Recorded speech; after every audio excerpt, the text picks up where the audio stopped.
Verezzi è un piccolo paese in provincia di Savona, inserito nella lista dei borghi più belli d'Italia. Si trova nell'entroterra e si raggiunge imboccando l'uscita dell'autostrada di Finale Ligure e seguendo per la località Poggio, dove è più facile trovare parcheggio.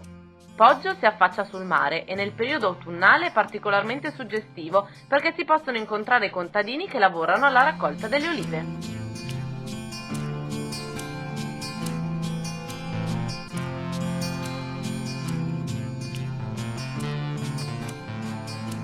Passeggiando lungo via Roma si raggiunge la borgata Piazza, famosa per ospitare ogni anno il Festival Teatrale di Verezzi. Sulla piazza da non perdere c'è la chiesa di Sant'Agostino.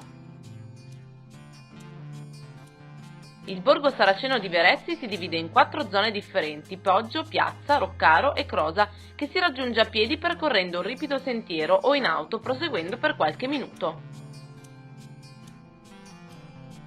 Questa zona della Liguria è adatta anche a chi ama la buona tavola. A Verezzi non perdete le lumache, prodotto del posto, ma anche un assaggio dell'olio locale e dei capperi.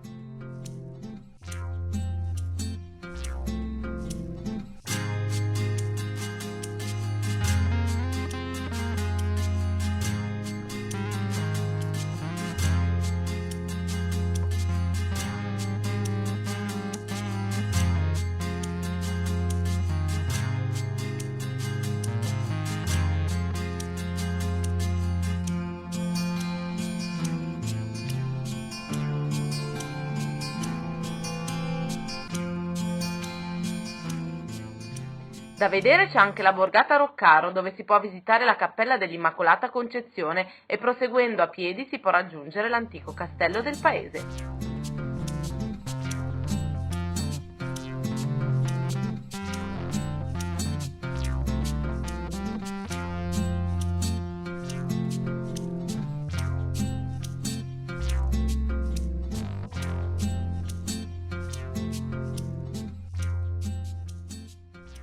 Crosa si trova più in alto, si raggiunge a piedi camminando per qualche minuto oppure in auto fino ad incontrare un piccolo parcheggio. Da vedere qui c'è il complesso religioso con il santuario e la parrocchia di San Martino. Crosa è anche il punto di partenza ideale per chi vuole organizzare escursioni.